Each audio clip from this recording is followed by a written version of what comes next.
5 reasons why you should not complain ever. Hi, my name is Julia M. Spencer. I'm a real estate advisor, investor, and your #1 source for real estate advice online. We have some serious bird action going on here, so enjoy it with me because these birds sing quite beautifully. And I wanted to make this video something that kind of like struck me the other day on 5 reasons why you should not complain. So I started to find reasons not to complain because I know quite a few people that are kind of on that path of complaining, making excuses, and finding the negative thing of things. And I've kind of been down that road quite a few times where I complain a lot, see myself as a victim, and have some serious issues in progressing forward with the issue that I have, whatever it is that I'm complaining about.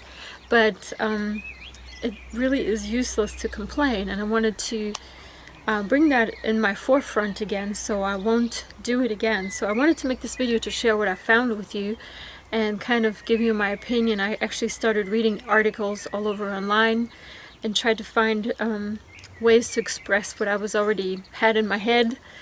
But I wanted to bring that forth to you because I think it's really useful for really any business endeavor, whether it be real estate, investing, your personal life, or anything like that. And by the way, welcome to my backyard here in Germany, my parents' house actually, well, our family's house. So I'm here on vacation again this summer. This time we're staying for 6 weeks, yay! So I really enjoy coming here, and it's just beautiful, gorgeous weather here. I'm kind of escaping the Georgia heat in July, so I'm here. But let's talk about the 5 top reasons that I actually found online and that I agree with, and kind of my 2 cents worth on each one of them. So the first reason why you should not ever complain is because complaining doesn't fix anything. In fact, it does the opposite. It actually wastes your time, because if you complain, you could have used that same amount of time for complaining to do some proactive thinking to figure out if there's a solution to your problem. If you watched any of my previous videos, you have probably seen that I'm a proponent of, yes, we can find a solution. Even if we don't know it right now, we'll find it. And complaining kind of stands in the way of that because it wastes your time and your active brain cells. So as long as you're complaining, you're not thinking about a solution, so it doesn't solve anything. So that I'm a big believer in. Complaining doesn't fix anything. The second reason why you should not ever complain, it rewires your brain for negativity. And I've seen this quite honestly actually with my parents a little bit. They are kind of wired for negativity sometimes. In the way that the first thing that you're going to do is try to see problems with something, and it's going to make it really difficult for you to try to find a solution. And also it kind of wires your brain to always think negatively, and that is, again, goes back to point #1, it doesn't solve anything. And it also makes you feel bad. If you feel like you want to complain all the time and you feel bad about something, you want to just be upset about something, or it doesn't go the way that you want it to, then you're hardwiring yourself to think about that, not just on this situation, but maybe the next one and the next one after, and you don't want that. So the third reason why you should not complain, biggest proponent of this one, is leaders don't complain. I don't know if you ever, well, maybe there's some leaders, but most of the majority of really good leaders don't complain. They don't waste their time on that. They try to find solutions. I don't know how many times I have encountered guests in my Airbnb rentals that have destroyed things or have broken things or have acted inappropriately. And I can stand there all day and complain to you, to whoever listens, to myself or to them. But instead, my first reaction is, did anybody get hurt? How can we fix this right now?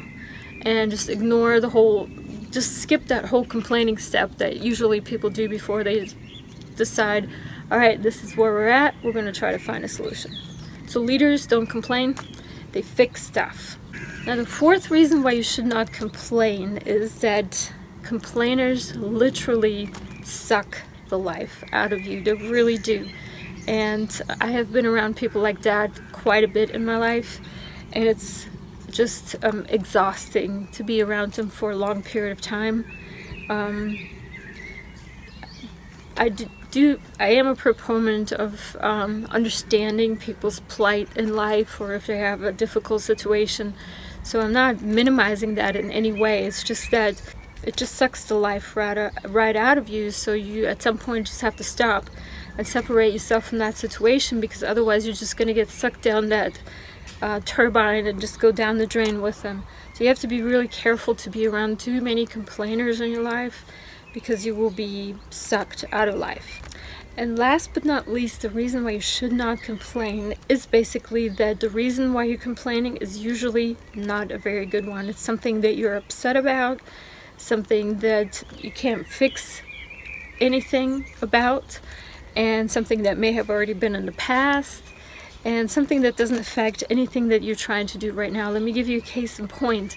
My cousin and I were at a restaurant the other day, and my cousin got into an alteration with a Russian woman who was upset that we put a full ashtray on her table when we didn't actually see her. She wasn't actually sitting there, she was stepped away, so we thought it was an empty table. Anyways, she came to us and she was very angry, and she slammed that full ashtray back on our table, and he said, "Hey, you need to keep this on your table because I have kids too." And of course, realizing that we moved it because we had kids and we didn't want the full ashtray there. Anyways, I could be complaining all day about this woman, how rude she was, how she could have handled it differently, how she's a horrible person, and all kinds of other obscenities. But what's the point in that? You know, there's really no reason for complaining. The situation was fixed in that I picked up the ashtray and just took it inside for the wait staff to take care of. I didn't put it back on her table. That would be a childish thing to do. But just little situations like that. They're like an instant in time in their past, don't affect anything in the past or anything in the future.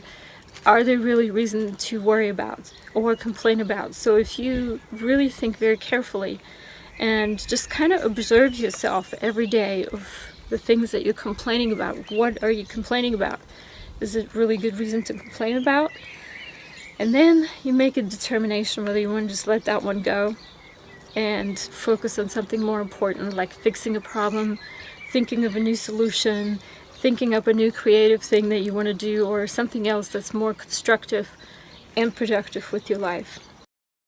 Okay, I forgot to mention that one of the suggestions that I found was that instead of complaining, you should instead do some praying. I'm not a really big prayer, and maybe you guys aren't either, but you know, if it works for you, go for it. I more rely on meditation, I guess. Lots of running, exercise, music listening, music concerts. The louder the better. Whatever you have to do to keep your mind off of things, instead of complaining, kind of catch yourself and do the other thing, and I think you're gonna thank me. So I hope this advice was useful. It was a little bit longer video. We had some serious bird action going on here, so I hope you enjoyed that with me. And if you did, go ahead and subscribe to my website. It's at the bottom of this video, juliamspencer.com. Find a lot of really good information there about real estate. I also publish several ebooks. I do have a radio show that I broadcast in Savannah, Georgia. It's on 107.5 FM, Savannah, Georgia, WRUULP. I'm on Wednesdays from 12 to 1 p.m. And you can also stream it online, wruu.org. And of course you have to look for the time difference. We are Eastern time zone. And I look forward to hear from you. Comments, suggestions, criticism, anything else you want to give me, feel free. For your free guide to real estate investing, visit juliamspencer.com.